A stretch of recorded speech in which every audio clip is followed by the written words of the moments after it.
Всем привет, я соавтор ролика Яна, который вы сейчас смотрите с канала Историческая империя. Здесь вы найдете ролики с картами, посвященные истории России, Речи Посполитой, Германии, Австрии и других европейских государств. Интересная подача, куча малоизвестных фактов, больших видео и красочное оформление однозначно скрасят то время, что вы потратите на просмотр моих роликов. Переходите по ссылке в описании и подписывайтесь, а пока что передаю слово Яну. Германия исторически являлась федеративным государством. Это повелось еще со времен Священной Римской империи, которая на протяжении всего своего почти тысячелетнего существования не имела единого центра власти, а ее земли пользовались широкой автономией, если не сказать независимость. Она продолжала сохранять такое устройство и после падения империи в 1806 году, когда Наполеон собрал большинство ее бывших членов в Рейнский союз. Сам того не желая, французский император приблизил объединение Германии, вводя единое законодательство и свой гражданский кодекс во всех землях Союза. Германский союз, существовавший в 1815-1866 годах, не решил и сам по себе не смог решить задачу объединения страны. Его председатели, австрийские Габсбурги, вовсе не были заинтересованы в этом, в отличие от той же Пруссии, нуждавшейся в усилении своих политических амбиций. Но, как мы знаем, Бисмарк объединил Германию отнюдь не только железом и кровью. Конституция Северогерманского союза стала основой Конституции Германской империи, определившей все политическое устройство Рейха. После триумфа в битве при Седании и пленения императора Наполеона III в ставке прусского короля стали обсуждаться планы будущего устройства Германской империи. Обсуждался также вопрос титулатуры короля Вильгельма. Если последний соглашался взять лишь титул кайзера Германии, то Бисмарк был категорически против, отмечая возможное недовольство южногерманских правителей. Дабы убедить тех, что прусский король имеет титул императора как первый среди равных монархов, по крайней мере формально, канцлер предложил Вильгельму принять титул германского императора. Вильгельма это крайне не устраивало, но Бисмарк сумел настоять на своем. 18 января 1871 в зеркальном зале Версаля Вильгельм был провозглашен германским императором. На церемонии присутствовали практически все немецкие правители, за исключением короля Баварии Людвига II. Германская империя являлась федерацией, в которой каждый субъект имел как минимум своего монарха и парламент. Исключением являлась имперская земля Эльзас-Лотарингия, чей правовой статус долгие годы обсуждался немецкими политиками. Правители имперских королевств, герцогств и княжеств считались подданными короля Пруссии как императора Германии. В преамбуле Конституции было прописано, что империя создана на основе договоренностей между Северогерманским союзом, Баварией, Вюртембергом и иными немецкими государствами. Федеральный центр регулировал в частности такие вопросы, как права гражданства, переселение в колонии, таможенное, торговое и налоговое законодательство, железнодорожное сообщение, защита интересов немецких граждан, пребывающих за рубежом, командование вооруженными силами в военное время и так далее. Конституция Германской империи была практически полностью скалькирована с Конституцией Северогерманского союза 1867 года, которая отдавала высшую военную исполнительную власть королю Пруссии. Имперская конституция предусматривала ряд привилегий для южногерманских государств, в особенности Баварии. Последние даже могли иметь свои дипломатические представительства в других странах. Впрочем, свою внешнюю политику они были обязаны согласовывать с интересами Берлина. Согласно конституции, император имел право представлять империю на международной арене, от ее имени объявлять войну и заключать мир с одобрения Бундесрата, созывать и распускать парламент, назначать рейхсканцлера и других высших чиновников, а также объявлять военное положение в случае опасности в любой из частей Рейха. Политическая система Германии базировалась на 4 элементах – кайзер, рейхсканцлер, Бундесрат и Рейхстаг. Бисмарк, создавая конституции Северогерманского союза и империи, желал не допустить как кайзеровского абсолютизма, так и широкой власти парламента. Ценой этого становилось расширение полномочий рейхсканцлера, который был призван следить за балансом политических сил. В империи разделялись понятия личности императора и, собственно, императорской власти. Последняя почиталась куда больше, несмотря на настойчивые попытки Вильгельма II установить свой культ личности в немецком обществе. Император не был никому подотчетен, но в то же время не являлся источником верховной власти в стране. Последняя принадлежала государствам империи, представленным в Бундесрате. Бундесрат, вопреки сегодняшним представлениям, не являлся в прямом смысле высшей палатой германского парламента. Сюда входили делегаты депутаты от каждого из государств империи. Число голосов распределялось согласно численности их населения. К примеру, Пруссия имела 17 голосов, Бавария 6, Саксония и Виттенберг по 4. Заседания Бундесрата, в отличие от Рейхстага, проводились за закрытыми дверями. Рейхстаг Германской империи стал постоянно действующим органом, а его полномочия были закреплены в имперской конституции от 16 апреля 1871 года. Изначально срок полномочий Рейхстага длился 3 года, но 1888 года стал насчитывать 5 лет. Выборы в германский парламент формально были всеобщими, прямыми и тайными, но по факту избирательным правом обладали лишь состоятельные граждане, то есть около 22% населения империи. Электорат формировался в различных избирательных округах от 40 до 600 человек, избиравших каждые 5 лет по 397 депутатов в новый Рейхстаг. По конституции последние считались представителями всего народа, а не своего округа. Земельные же представители заседали в Бундесрате, чьи сессии проводились нерегулярно. Депутаты Рейхстага обладали личной неприкосновенностью, но при этом не получали жалования из имперской казны, платили оклады народным избранникам те партии, которые они, собственно, и представляли. Известные деятели германской социал-демократии, такие как Август Бебель и Эдвард Бернштейн, были депутатами Рейхстага, а в 1914 году будущий основатель германской компартии Карл Липкнехт стал единственным, кто проголосовал против выделения правительству военных кредитов. Рейхстаг, в отличие от Бундесрата, занимался только общегерманскими делами. В принципе, канцлеры не были обязаны отчитываться перед Рейхстагом за свои действия. В германском Рейхстаге, равно как и в Российской Государственной Думе, существовали территориальные партии. Подобно литовской белорусской группе, польскому Колу, в России и в Германии появились со временем партии вельфов, эльзавцев, датчан, баварцев, поляков и тех же литовцев. Стремительную популярность набрала социал-демократическая партия. Огромным противником Бисмарка в эпоху Культуркампа выступала католическая партия Центра, чей электорат в основном находился на юге Германии. Помимо них в состав Рейхстага входили еще 7 партий: консервативная, свободно-консервативная, старолиберальный Центр, Имперский конституционный союз, национал-либеральная партия, Свободный союз и прогрессисты. При этом еще 28 депутатов не принадлежали никаким партиям. Ключевым государством Германской империи было, конечно же, королевство Пруссия. Еще с 18 века оно претендовало на лидерство в Германии, а в 19 веке стало центром формирования малогерманской идеи объединения страны. Политическое устройство Северогерманского союза и Германской империи во многом базировалось на консервативных традициях прусской государственности, идеале верности стране и правящей династии. В 1848-49 годах Фридрих Вильгельм IV пытался воспользоваться революционной угрозой в своих целях и продвинуть интересы Пруссии в Германском союзе. Был предложен проект Эрфуртского союза северогерманских государств, в котором прусский король получил бы высшую военную исполнительную власть. Полномочия членов союза при этом подверглись бы серьезным ограничениям. Разумеется, этот проект провалился, а Пруссия была вынуждена подписать в Ольмуце договор, который закрепил восстановление в прежнем виде Германского союза, что было на руку лишь Австрии. Конституция 1848 закрепила полномочия прусского Ландтага как законодательного органа, ответственного за принятие законов и государственного бюджета. Накануне объединительных войн его депутаты выступали против Бисмарка, предлагавшего решить стоявшие перед Пруссией проблемы железом и кровью, раз Австрия и ее союзники не соглашались на мирные компромиссы, предлагаемые прусскими дипломатами. Вену категорически не устраивала перспектива усиления влияния Пруссии в Северной Германии. Однако оказать какое-либо реальное противодействие она была не в состоянии, как по причине внутренней нестабильности в Австрийской империи, так и из-за слабости австрийской армии. На ее фоне прусские войска выглядели куда более прогрессивными. Начальник генерального штаба Хельмут фон Мольтке, один из будущих отцов-основателей Германской империи и национальных героев Германии, разработал план быстрой и молниеносной войны против Австрии. Поражение в битве при Кёниггрэце ознаменовало конец Германского союза и уход Габсбургов из немецкой политики. 1 января 1867 государства Северной и Центральной Германии во главе с Пруссией создали Северогерманский союз. Прусское королевство стало ядром основанной 18 января 1871 года Германской империи. Оно имело наибольшее число представителей в Бундесрате, контролировало вооруженные силы остальных немецких государств. Наконец, Пруссия являлась самым экономически успешным и промышленно развитым членом империи. Заводы Силезии и Рейнской области обеспечивали перевооружение быстро растущей немецкой армии, превращавшейся в сильнейшую в мире. Прусские консерваторы доминировали в Рейхстаге, боролись как с социал-демократами, так и с южногерманскими католиками в рамках проводимого Бисмарком культуркамфа. Несмотря на то, что Пруссия утратила независимую политическую роль с образованием империи, она продолжала оставаться духовным, экономическим и политическим центром Германии до 1935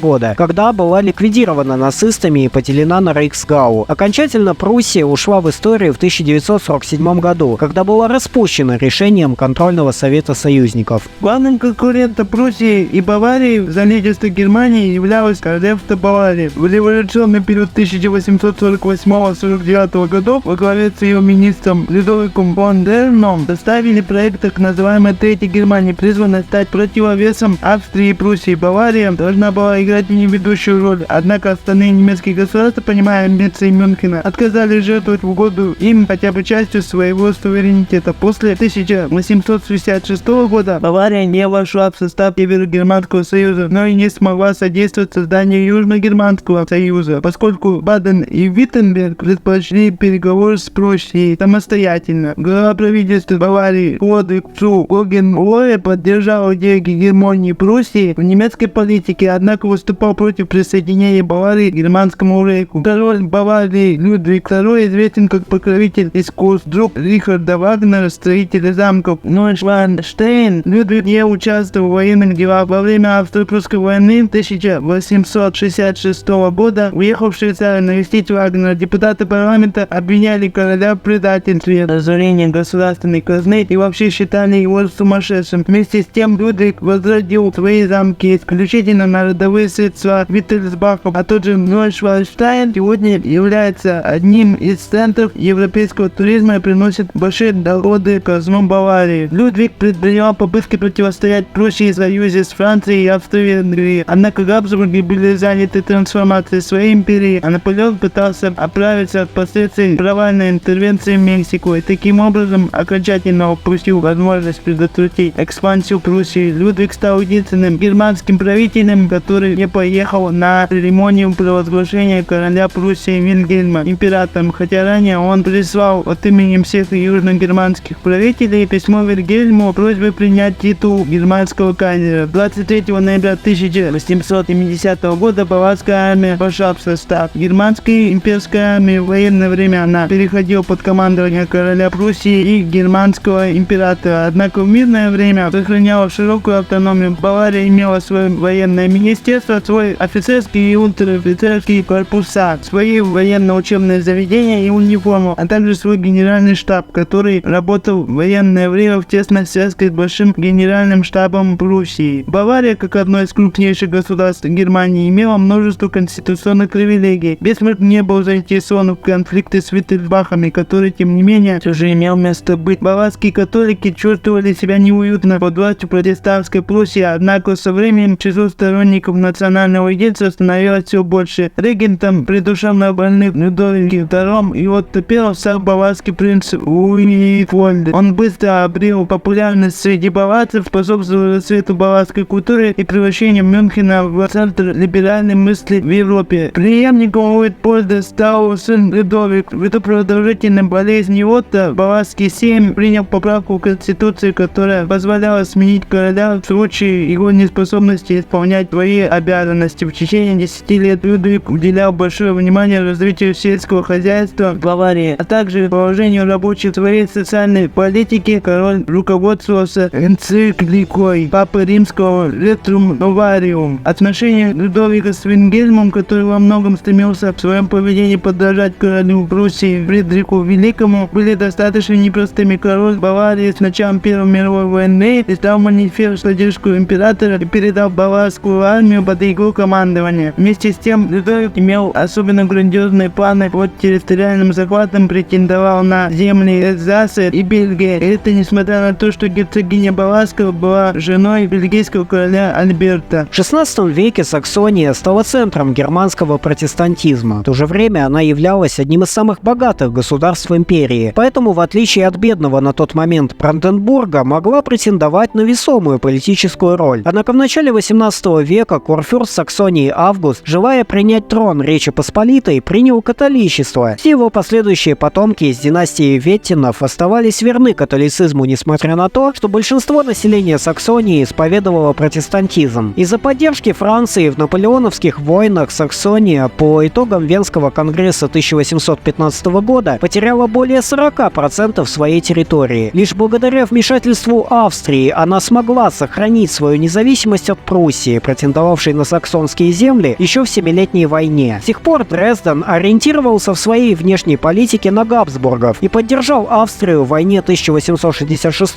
против Пруссии. Саксонская армия оказалась единственным хоть сколь-нибудь боеспособным союзником австрийской федеральной армии, однако это не спасло ее от разгрома прусскими войсками. 1 января 1867 Саксония, формально сохраняя свою независимость, вступила в подконтрольный Пруссии Северогерманский союз. Ее премьер-министр Фридрих Фердинанд фон Бойст, заклятый враг Пруссии, добивавшийся накануне войны ее дипломатической изоляции, перешел на службу Габсбургам и стал рейхсканцлером Австрии. По Конституции 1831 правительство Саксонии несло ответственность перед парламентом, который имел право предать министров суду. Основным отличием саксонской избирательной системы от прусской было то, что в выборах имели право участвовать только те граждане, которые выплачивали в казну не менее 30 марок подоходного налога. С учетом того, что большинство саксонцев были протестантами, министр по делам религии и, по крайней мере, еще 2 министра правительства должны были принадлежать к евангелической церкви. С 1867-го саксонские войска перешли под прусское командование и образовали 12-й корпус в составе германской армии. Саксонцы приняли активное участие во франко-прусской войне под командованием кронпринца Альбрехта. Последний исполнил важнейший фланговый маневр в тыл французов, который привел к блокированию сил Макмагона и их последующему разгрому в битве при Седане. За этот успех Альбрехт получил звание генерал-фельдмаршала Пруссии и Саксонии. Мекленбург-Шверин и Мекленбург-Штирлиц оставались одними из самых отсталых государств Германской империи. Они оба сохраняли феодальные пережитки, а их правители сталкивались с сопротивлением аристократии при неоднократных попытках реформировать политическое устройство герцогств. Их разделение было закреплено еще Гамбургским договором от 8 марта 1701 года, который повлиял на дальнейшее ослабление позиций герцогского рода. В Мекленбурге за все время существования монархии так и не остановился режим абсолютизма. Однако ценой этого стало то, что в нужный момент в экономике герцогств не были сделаны необходимые инвестиции на развитие производства, образования и сельского хозяйства. После создания Германской империи в 1871 году и начала промышленного бума в стране, Фридрих Вильгельм неоднократно проявлял свои антипрусские взгляды, в связи с чем в Берлине ходили разговоры о смещении герцога, который продолжал оставаться подданным германского императора. Фридрих Франц IV, несмотря на звание генерал кавалерии, не осуществлял непосредственное руководство мекленбургскими войсками на полях Первой мировой войны. Он не отказывал себе в роскошной жизни и критиковал программу, направленную на полную милитаризацию экономики в Германии, когда неизбежное поражение стало очевидно. Фридрих Франц призвал продолжать сопротивление, не осознавая катастрофического положения, в котором находилась страна. После создания Веймарской республики территория герцогств вошла в состав свободного государства Мекленбург. В 1949 году была разделена между ФРГ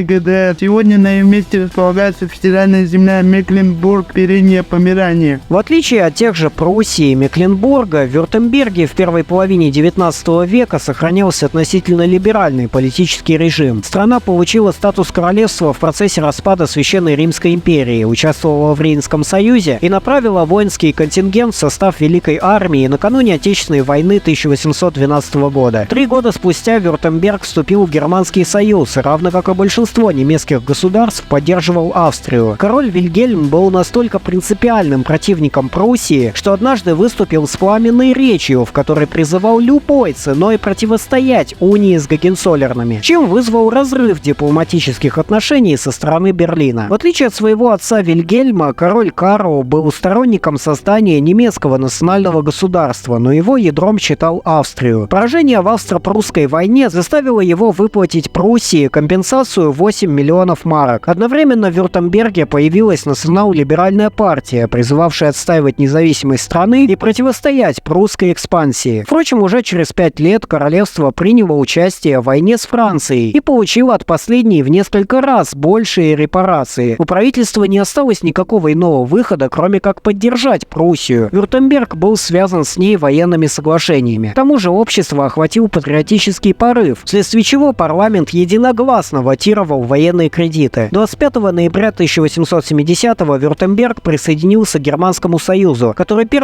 января 1971 года официально был переименован в Германскую империю. 18 января король Карл принял участие в провозглашении прусского короля Вильгельма в Версальском дворце германским императором. Реформирование устройства Вюртемберга производилось под руководством Германа фон Митнахта. Король Карл, будучи евангелистом, уделял большое внимание поддержанию мира между протестантами и католиками. Вследствие этого в стране не получил распространения культуркамф, охвативший остальные государства Германской империи. Вюртемберг продолжал оставаться относительно либеральной страной. Здесь почти все граждане мужского пола старше 25 лет могли избираться в Нижнюю палату Ландтага. Темпы индустриализации в Вюртемберге были ниже, чем в остальной Германии. Это, однако, не спасало страну от проблемы обнищания рабочих, которая частично решалась путем строительства бесплатного жилья. В отличие от остальных государств Германской империи, жители Эльзаса и Лотарингии в юридическом отношении подчинялись напрямую германскому императору. 90% жителей региона говорило на немецком языке, однако местные католики имели сепаратистские взгляды и выступали за возвращение Эльзаса и Лотарингии в состав Франции. В свою очередь, евангелисты настаивали на укреплении культурных и политических связей с Германией, которая владела герцогством Лотарингия до 1766 года. Рассматривались разные варианты дальнейшего политического устройства Эльзас-Лотарингии. Предполагалось включить ее в состав королевства Бавария путем слияния с округом Пфальц, либо же присоединить к Великому герцогству Баден. Наибольшей популярностью пользовалась идея вхождения Эльзас-Лотарингии в состав Пруссии, на чем особенно настаивал историк и лидер националистического крыла германской интеллигенции Генрих фон Трейчке. Выступая в Рейхстаге, он произнес следующую фразу: «Задача воссоединения этой отчужденной части немецкой нации настолько велика и трудна, что ее можно доверить только проверенным рукам. И кто, как не старая славная Пруссия, является в Германской империи той политической силой, что испытала на себе все преимущества германизации». Трейчке оппонировал сам рейхсканцлер Бисмарк. Он настаивал на сохранении текущего статуса Эльзас-Лотарингии, поскольку не желал обострять отношения с католической общественностью Южной Германии. Возможность преобразования региона в отдельную монархию со своим правителем и конституцией даже не рассматривалась, поскольку в этом случае цель его германизации была бы затруднена. Важность Эльзас-Лотарингии для Германской империи подчеркивает хотя бы тот факт, что ее рейхсштадтгальтер Хлодвиг цу Гогенлоэ Шиллингсфюрст получал в год 254 тысячи марок, что более чем в 4 раза превышало оклад самого Бисмарка. В Берлине разрабатывали планы по строительству стратегической железнодорожной ветки от столицы к Мецу, что должно было максимально ускорить переброску войск на запад в случае французского вторжения. Но играло большую роль в оперативном планировании Мольтке и Шлиффена, которые стремились заманить французскую армию в сеть оборонительных укреплений возле Меца и затем путем нанесения фланговых ударов на Верден уничтожить основные силы противника. Эта дорога имела и важное экономическое значение, поскольку была призвана, в том числе благодаря строительству Маасского канала, соединить фабрики Лотарингии с Рейнской областью, сердцем промышленного производства Германии.